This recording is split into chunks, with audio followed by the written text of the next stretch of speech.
I'm glad that Jennings, he looked good in this game, picking up Brandon Aiyuk's slack. You know, did we feel Nick Bosa in this game the way we want to feel him in this game? Jordan Mason was just incredible tonight. He was so good. I mean, the 49ers are out here putting up over 400 yards of offense without Christian McCaffrey. Jordan Mason is just the kind of guy who moves piles. He had more carries tonight he's had in any game he's played in since high school, for goodness sakes. I mean, he was loaded and ready to go. 28 carries, 147 yards, a 5.3 average, and at one point in this game, you had his longest runs taken away from him on multiple occasions due to downfield penalties that maybe were or were not there.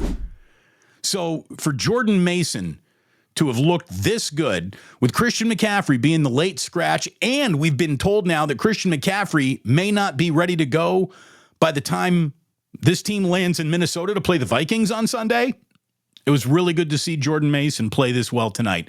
It really, truly was. I want to talk about the moments that made the game tonight, the moments that really sent this game into the 49ers' direction. First of all, you cause that first turnover of a game and you do it in enemy territory. It's always good for business, is it not? Breece Hall fumbling the shovel pass from Aaron Rodgers. You had Fred Warner just peanut punching that football right out. I mean, straight up, bam.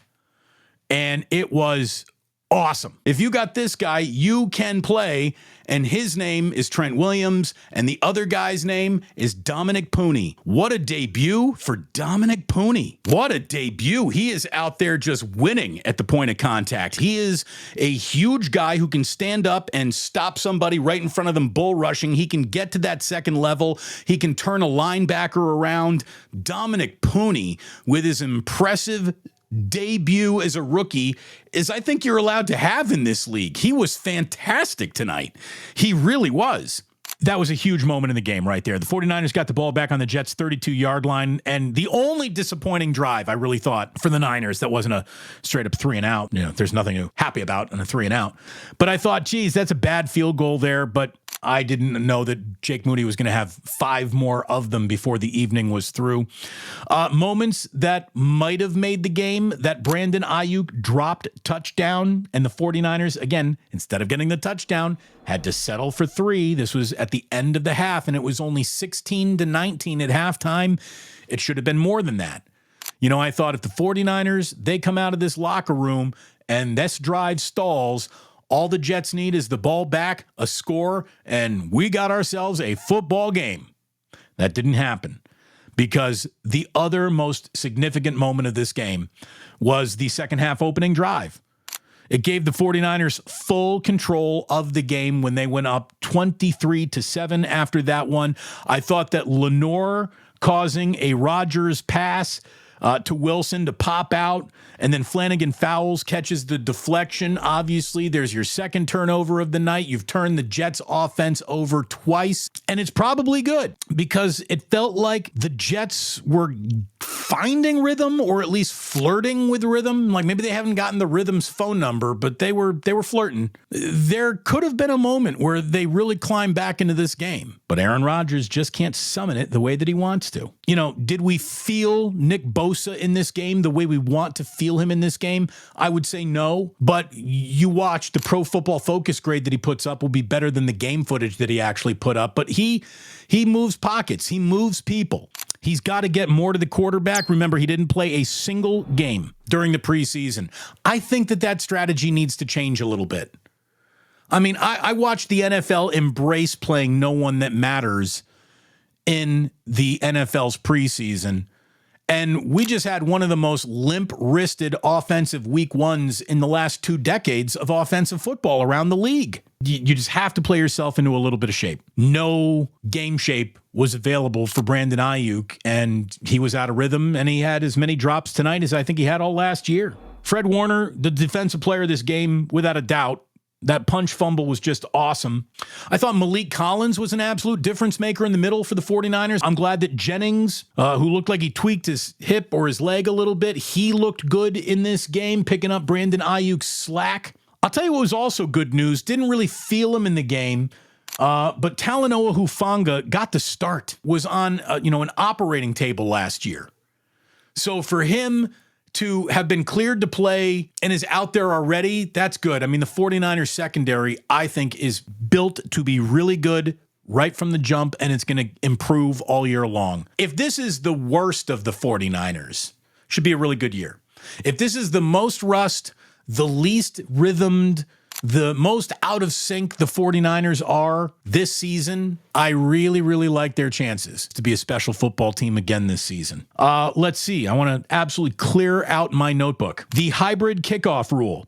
Shanahan basically told Moody to just kick it out of the back of the end zone. And Shanahan is not here for your hybrid kickoff razzle-dazzle at all. He's kicking that ball out of the back of the end zone. Again, the man's conservative. Let's see, the only other note that I made about this game I don't think I've shared with you is Devondre Campbell, I think, has the longest dreads in the NFL, don't you? Those are longer than even football dreads. Like, those are middle of the jersey number football dreads. They're not coming down to the nameplate. They're coming down to the number. Congratulations to Devondre Campbell on dreads, and if those are his and not, bolt-ons, he really earned them.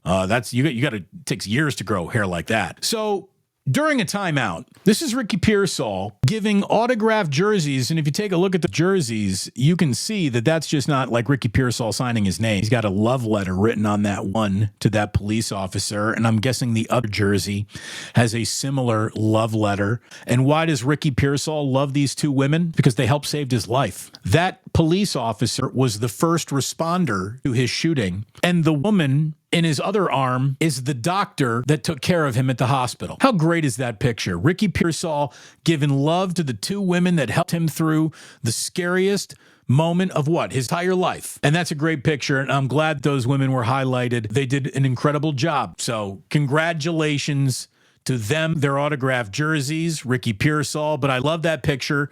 And when that was sent to me, I said, I got to share that with you. Absolutely have to share that with you here on the post-game show. It's obvious it is now a little bit more serious than anyone wanted to admit, that it is now so concerning that it will alter the year because of what we saw out of Mason. Can absolutely get McCaffrey the on-ramp that he needs to come back from whatever this injury is. That, again, when it happened, we were told it takes a couple to a few weeks. Well, a couple to a few weeks is right where we are.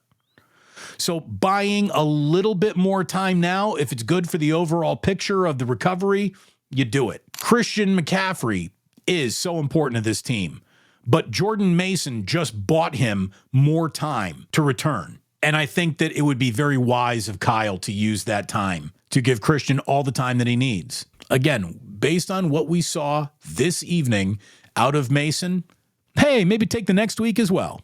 What a fun game tonight. What a handling your business game it was for the 49ers tonight. Again, every single inch of this box score would have been impressive the way it is had Christian McCaffrey had been involved. Had Christian McCaffrey, you do this without Christian McCaffrey? All right, now you got my full attention. Seriously, really good start for the Niners. Niners look good, Jets look bad. And here we go. Another football season has started 1-0, 16 more games to go. Let's see where it finishes. Off to a real nice start. Thank you so much for tuning in. Thanks to the sponsors. Thanks to all of you. And please do remember that sports don't build character. They reveal it. And like that, he's gone. Thanks for watching. Tune into the Damon Bruce Show live on YouTube every weekday at 2 p.m. Eastern, 11 a.m. Pacific.